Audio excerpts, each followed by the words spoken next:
this is Optibottoms coming to you with another video review. And today, thanks to the folks at Big Bad Toy Store, we'll be taking a look at the new Toyworld TW-T02 Aurora. Now, for those of you that aren't familiar with what Aurora is an homage to the Generation 1 Throttlebot known as Searchlight. And Toyworld did a wonderful job of taking that character and putting him into the new look of the 2012 Range Rover Evoque. That's basically what you're looking at here with this new Aurora figure. Now, I never got the T01, which was Grind Rod, but honestly, looking at these, I absolutely love the way that this guy looks. And I'm absolutely going to go back and get the T01, so keep an eye out and look for that review in the near future. This really does kind of remind me of the alternator figures, how they really kind of evoke.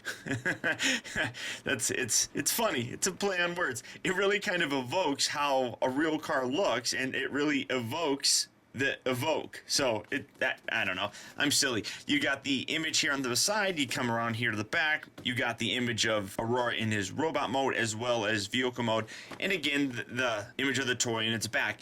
Very simple packaging, but still very cool nonetheless. So there that is. But let's get him open and see how cool the figure actually is. Alright guys, so here we have Aurora open up and out of his packaging. And much like every other figure that you would expect to get, you do get a set of instructions with them.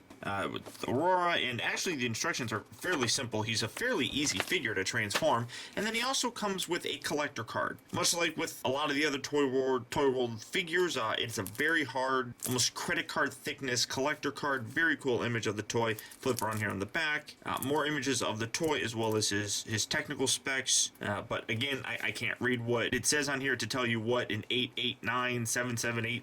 I mean, I have no idea what those basically are, but there's the collector card for it. Very nice. I do love it. I like how they actually put it in this kind of protective sleeve as well. But the figure is really the star of this entire set. This thing is absolutely wonderful. Now I know he's a white figure and I got a white background. I am actually adjusting the lighting on here, so hopefully you guys can see this a little bit better. I no longer have my gray backboard, and to be totally honest, white balancing on a gray backboard is really kind of actually difficult to do. But hopefully you guys can see this fairly well. Really nice car. This definitely is the Range Rover Evoque. I mean, if you've seen the car, this is exactly what it looks like. All the way down to the grill here in the front. Very similar. Nice paint applications on here. You can kind of sort of make out that the headlights are silver. You got fog lights down here. I'm assuming those are fog lights. Then some nice silver accents going on the side. You got some gray and some silver here on that side. You got the taillights. You got a little blacked out where the Range Rover logo would go. And then you have Aurora. Very cool little license plate. One thing that's interesting is this actually detaches. I don't know why. Maybe it has something to do with the combination, because it is rumored that all of these not Throttlebots are supposed to be a combiner, which is going to be very interesting because they weren't in the original series. As far as I know, now I didn't watch the Headmaster series, so my only knowledge of the Throttlebots really comes from their very first appearance, which was in the Return of Optimus Prime. And then subsequently they were also in the final episode, The Rebirth. They were a lot more prevalent in the Headmaster series. That's just, I never watched it, so I can't tell you. But as far as I know, they never actually combined, so that's a very interesting angle that they're using with this. And I think it's actually really kind of cool. I'm curious to see how it's going to be implemented, because honestly,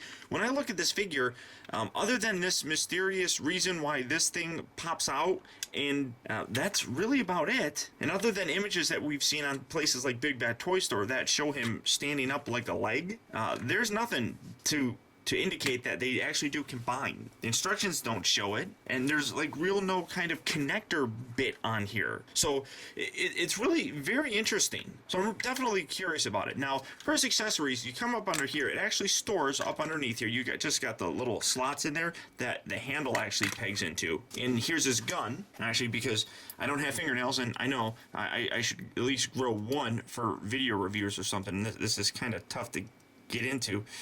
This is a very, very stiff joint here, but just fold that out, and here you have his little blaster. Very nice detail on here, black with some blue highlights. Very cool. You got the screw holes right there, which it's kind of ugly, but overall, very, very nice looking gun. Totally dig that little thing. Now, I did mention that we've seen images of him in kind of like a leg configuration. Now, to do that, really all you do is just come around here to the bottom, you lift these bits out, and then actually this whole section right here slides forward. You can see it slides ever so slightly, and then it comes up here, and it actually slides forward so that it doesn't interfere with the windshield. And this is his leg. That's it. That's the only way that I know of to recreate it. But it does seem like it's meant to be, because if you don't leave these, or if you don't slide those forward, I detached everything here. If you don't leave that forward, they kind of, like I said, the roof, or I'm sorry, the hood section here doesn't really sit too flush with it, and it kind of actually angles it. So it actually pushes it forward when you do it like that, so that you can actually get them to sit up there flush. I guess maybe you could rotate that around. I mean, I don't know. I mean, it's completely up to you guys. It's really unknown. I mean, I don't really see much down here for something to, I guess, connect a foot or something. I mean, that right there just looks like a foot. But again, I don't know how to, or I don't know if this has something to do with it connecting to make an actual like thigh connector or something. But that's him for his leg mode. Now, I'm gonna bring this back down to do a comparison in terms of vehicle mode. Really, when I look at these, I think of the old classic Point 1 toys, and specifically the Bumblebee figure. Now, in terms of size comparison, here's what you're looking at. These are basically the exact same size. So in terms of a scale, I really think that these new figures from Toyworld really do scale nicely, especially with Bumblebee. I mean, they have a very throttled out feel, and that's something that the classic Bumblebee really had, especially when you get to the robot mode. Now, as for the robot mode, as I said, this is a very easy transformation. First, all you really need to do, if you haven't removed the weapon, go ahead and remove that. Take this front section and just pull this forward just like so. Kind of loosen this up, then separate these legs just like that. Come around here, just kind of loosen all this up. Get this out of the way just so you can make some room. Then these little bits here on the side actually pull out. Do that on both sides, just like so. Fold out the foot. These are actually going to become the feet of his robot mode, and slide those up just like so. Come around here to the back, take these wheels, fold them in like that. Then you want to rotate this bit around, kind of just tuck that in right like so. Do that on this side as well. Rotate that around, tuck that in just like so. And here you have his legs pretty much done. Now take this, rotate this, angle that back. Now, what's actually kind of funny is the instructions actually have this wrong. When you look at the instructions, it tells you that it's supposed to be like that. That's not a really good thing to do, actually, because you're rubbing on here. And I really don't think it's actually meant to do that. Now, like I said, the instructions show it to be like that. I guess, but then you're supposed to be able to take this and fold this back, and it just doesn't sit flush well there. So actually what I do is I rotate them around the opposite way, like so, and then you can actually bring them together and actually peg them together, and that just seems like more of a natural sort of thing. Then bring this back, and the other thing is it actually almost looks like these little hooks here and here. Oh, you couldn't see it, sorry. Hooks here and here actually look like they fit inside there, and then you got a tab here and here and a hole here and here. They don't line up very well, but I think that's honestly what it's supposed to do. It just doesn't seem to grip it all that well. But I really think that that's the way the back is supposed to be. I could be wrong, but it just works better for me. And then just pull these arms out, rotate that around, rotate these around, and then these actually accordion out, and then slide down just a little bit. Do that on this side as well. You had it up like so. Now, if you don't want to do it, it gives you more of a hand up here, but kind of gives you more junk up here around the elbow area. So I guess that's personal preference. I personally don't mind it down here like so it doesn't bug me. Take the head, fold this up, take this section, rotate this down, and then rotate that around, and then accordion this in, and now you have created his chest. And here you have Aurora actually in his very cool, very classic looking robot mode. he's not a 100% representation of how Searchlight looked. For example, this guy's chest is made up entirely of his front windshield, whereas the chest on Searchlight was the roof of him, and then the windshield was on the bottom. Kind of like what you're getting with Bumblebee in terms of the classic version. But beyond that, though, this guy really does nicely capture that Throttlebot look. One being the fact that he's got gigantic feet. I mean, these are very Throttlebot looking feet. And then also having this kind of kibble here on the back really does nicely resemble how he looked in his original G1 toy. I guess my biggest nitpick, I suppose, would be that if Repro Labels ever came out with a set for this, his Autobot logo should be there on his chest. And you can't really put it there now, because why would you want a sticker on your windshield? I guess you could put it down here. It just, I don't know exactly how they're gonna do that, but you know, I really do like this guy. The feel on this thing is exactly what the Classics Bumblebee feels like. This thing really feels like a legit Transformer and an official product from Hasbro. Now, I have heard some people actually complain about the head sculpt on him, and I personally think it looks terrific. Zooming in so that you can see it, it is very much like the original Searchlight figure. His head was all blue and he had yellow eyes. And check out the light piping. I mean, that right there is some impressive light piping. I'm not shining any light in there. And I use a fair amount of light in my reviews, but that's just really ridiculously awesome. And then people have talked about the blue and everything, and the highlights in Searchlight's robot mode were all these blue bits, so it doesn't bug me all that much. And some people have, like I said, kind of complained about the head and how it they liken it to a knockoff looking head.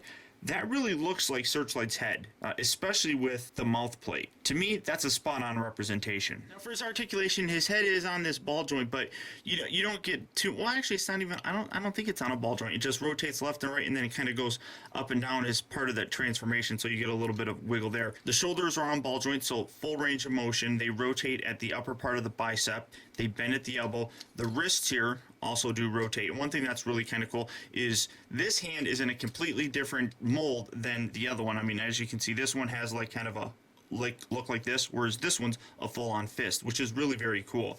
He does rotate at the waist, moves forward and back on a ball joint here at his hips, moves the thighs here rotate. They do that on both sides. Very, very stiff. Very stiff.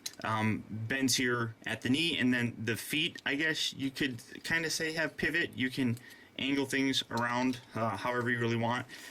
This is a absolutely terrific figure. This is everything that I would really want. And honestly, one of the most exciting aspects of this is if we're getting all these, I really hope that we get a really nice gold bug, because to be totally honest, I like Bumblebee, but Goldbug, I don't know. I kind of liked Goldbug a little bit. Now, for a comparison, here he is, and here's Bumblebee. And as you can see, when you transform him, he actually gets considerably bigger. These were basically the same size figures, and you gotta, sometimes you have to be careful with these feet because they don't like laying down flat.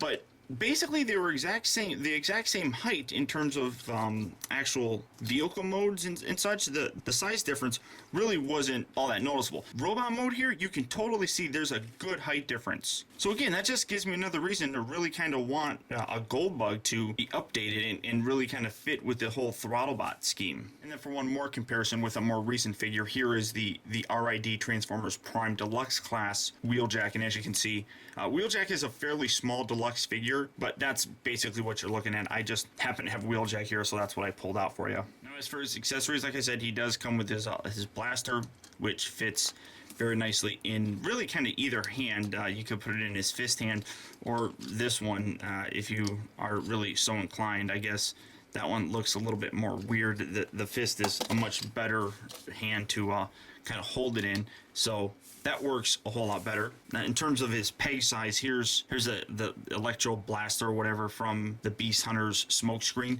Just for comparison, he get that in there. He also holds that. So I don't know the millimeter or whatever, but it seems like they're fairly common in terms of the peg size and stuff. So if you want to use other weapons with them, you absolutely could. Now to transform him back, just come around here to these arms. Again, shift these little side panels up like so. Take this section here, his chest, rotate that out, and then rotate that around, bring that down, and then take his head, push his head down. Then you bring these arms in, and you're doing a little bit of rotation here. You're bringing them in and then just kind of fitting them like so. So bring them down. It's a little fiddly. So you bring it down and then you get it lined up. Really easy to do, not too complicated. Bring this up, rotate that around. You can bring this up like so. Take these, kind of untab these, then rotate these bits around. Do that on this side as well. Bring these up, and then just peg everything together here along the side of them here, just lining everything up nice and perfectly. There we go, just like so. Take this, straighten that out, come around here, fold this out, and rotate, bring this out, and then rotate this down and out like so. Do that on this side as well. And then when you bring those out, go ahead and take them and smush them in. Do that on that side as well. Bring the feet down. Now there's a little bit of a, well, fold out the wheels here.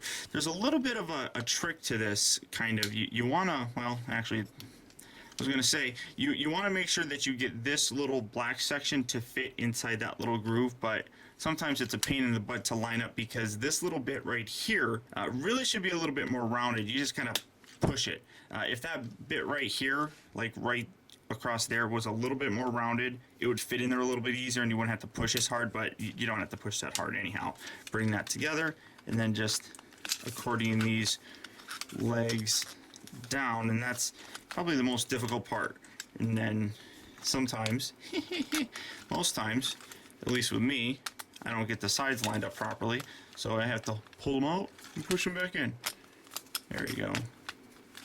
Kind of like that, and then just bring the halves together. I'm making it look a lot more difficult, but really that's the most difficult part about it. And if that's as difficult as it gets, then that really isn't all that difficult. Then just squeeze it all together, and here you have Aurora back in his Evoque mode. Now the bottom line is I am absolutely impressed with this Aurora figure. To the point where I am kicking myself for not getting the original grind rod. Because if this figure is anything like that one in terms of the quality, design, and just overall fun factor, like I said, I'm just going to be kicking myself for a while. Aurora is a fantastic figure. Regardless if it actually combines or not, the vehicle mode is absolutely stellar. Like I said, very alternators looking. So very cool. The transformation is very simple, but really does remind me of those old classic toys. Wonderful looking alt modes that transform easily and are fun to do. And then the robot mode, again, absolutely goes along with that kind of classic aesthetic. The heart of classics really does live within these figures. And that being, taking old kind of G1 characters, modernizing them with a new look, and that's exactly what Aurora does. This thing is top notch, and I highly recommend picking him up. If you are interested in adding this guy to your collection, go ahead and click on the link down in the video description. You'll go to Big Bad Toy Store and you'll be able to pick this guy up for yourself. And do not do like what I did when it comes to grind rod. Don't wait. This thing is well worth picking up. But that's about it, guys, so I hope you enjoyed this look at the new Toyworld TW-T02 Aurora. And until next time, this has been Optibotimus. I'll talk to you later.